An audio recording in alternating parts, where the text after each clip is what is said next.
Cordial saludo, mi nombre es Gilberto Martos Valdés, estudiante del programa de agronomía de la José Acevedo y Gómez de la ciudad de Bogotá. En la tarea 3, analizar la interacción suelo-microorganismo-planta. Entonces, nos dice, ¿cómo es el proceso de la formación de nódulos para mayoría de las rizobias y cómo se beneficia la planta de estos nódulos y sus raíces? Entonces, en esto miramos de que en la atmósfera encontramos una gran cantidad de nitrógeno, pero mucho de este nitrógeno no es apto para todas las plantas que están en el ambiente. Para muchos de ellas es totalmente tóxico. Entonces, al ser totalmente tóxico, esto hace de que muchas de las plantas se dañen. Entonces, ahí es donde va a ir a hacer el trabajo los nódulos. ¿Por qué? Porque el nódulo y el nitrato de amonio hacen una pequeña combinación. El nitrógeno se combina con la tierra y eso permite que las legaminosas crezcan sin ayuda de ningún fertilizante. Entonces, al crecer sin la ayuda de ningún fertilizante, esto hace que el suelo en el que están establecidas siga sirviendo y sea mucho más próspero en unas próximas cosechas, ya que todos conocemos que muchos de los fertilizantes, más que todos los artificiales, son, aunque nos ayudan a una buena producción, muchos son dañinos para la tierra para seguir produciendo algo otros cultivos. Entonces, en esto hace de que en la raíz se establezca el nódulo junto con las pequeñas bacterias. Tenemos ahí unas pequeñas, la planta huésped que se dice obtiene nutrientes, nitrógenos de las bacterias que son los rizobios. Entonces los rizobios tienen una fuente de carbono y un ambiente favorable para la fijación del nitrógeno. Entonces, pues aquí como está en la diapositiva, este proceso contribuye al 60-80% de la fijación biológica del nitrógeno. Esa es la principal función de los nódulos y eso es lo que se beneficia a la planta en, con el tema de que el nitrógeno lo convierten y que sean aptos para esa misma planta. Entonces la formación de ellos es de que dentro de la raíz se van formando, como van consumiendo, ellos dentro de la raíz se forman en pequeñas bolitas, por decirlo así, que están ahí en la raicita, donde van consumiendo desde arriba, va bajando los nutrientes hacia la raíz con los pequeños microorganismos y ahí en la raicita ellos poco a poco se van formando. 2. Teniendo en cuenta la simbiosis rizobio-leguminosa, explique gráficamente cómo se forma el simbiosoma y diga cuál es la importancia de este. Entonces, ¿cómo se forma el simbiosoma? Miramos que aquí cae la radiación solar hacia la planta. Estos son pequeños nutrientes que van generando y bajan acá.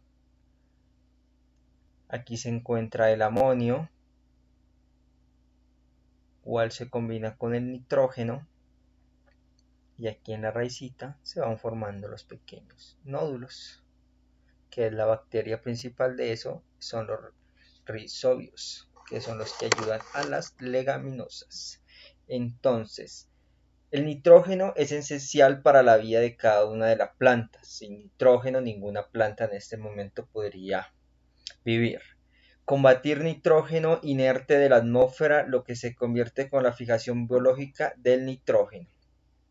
Esa es la función principal y en lo que se favorecen todas las plantas es en eso, en que el nitrógeno lo vuelven apto para la planta, porque no todas las plantas logran asimilar el nitrógeno, entonces eso hace que esa sea la función principal y es uno de los mayores y mejores beneficios que hay, porque sin esto entonces quisiera decir que nosotros no tuviéramos plantas, no tuviéramos ninguna de las plantas.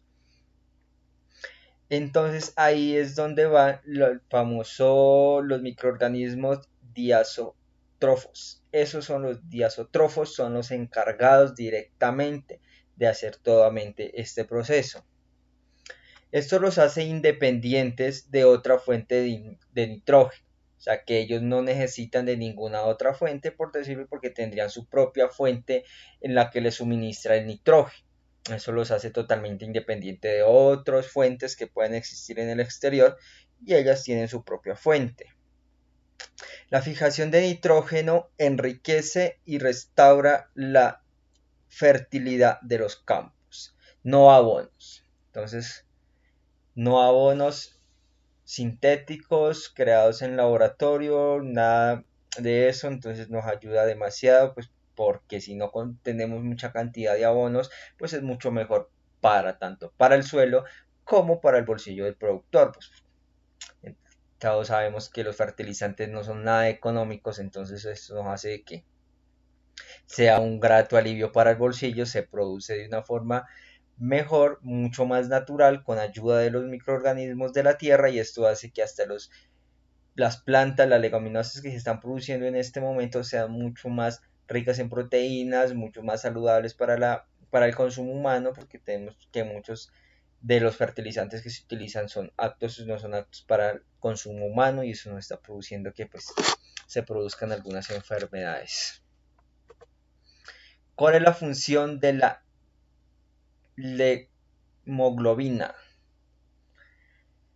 Esta es la que transporta el oxígeno. La que fija es la fijación, cuando se hace la fijación del nitrógeno, entonces aquí estamos hablando que solamente tiene nitrógeno, que es apto para las plantas, pero entonces la hemoglobina es la principal que transporta el oxígeno hacia la planta. Entonces esto hace que cuando se están formando los nódulos, pues también es necesario que tengan oxígeno. Entonces ellos la principal función es cargar el oxígeno a los nódulos mientras están en su proceso de crecimiento. También esto hace que se combata un poquito el envejecimiento de las plantas y se maneja un poco la señalización del estrés. También en la hemoglobina se puede marcar qué tan estresada se encuentra una planta, cuál de los estrés existentes son los que nos están afectando. Puede ser el estrés de la ciudad, puede ser un estrés climatológico, que es el que más puede estar afectando a la planta. Entonces, la señalización del estrés, eso es fundamental para nosotros poderlo conocer, porque pues, todos conocemos de que las plantas se van estresando, van perdiendo su coloración en las hojitas, van perdiendo un poquito, podemos tener que la raíz se nos va secando, podemos tener muchas consecuencias con el tema del estrés. Entonces eso nos ayuda y van creciendo. Entonces tiene una interacción entre los rizomas y la raíz, y esto los ayuda a vivir sin fertilizantes. Entonces eso es lo que nos ayuda la hemoglobina. Entonces en todo esto ya podemos concluir de que los nódulos son una fuente principal y esencial en nuestras plantas. Es algo que debemos de tener mucho en cuenta, pues nos ayudan demasiado en todo el crecimiento y cuidado de nuestra planta, y nos ayuda a un beneficio de que no les ayude fertilizantes, nos ayuda a construir un poquito más de dinero para la sustentación del campo y a la mejora de nuestros productos, pues no nos ayuda a dañar tanto nuestro campo el que estamos produciendo. Eso es una ayuda enorme. Entonces espero haya sido claro. Muchas gracias por toda su atención prestada.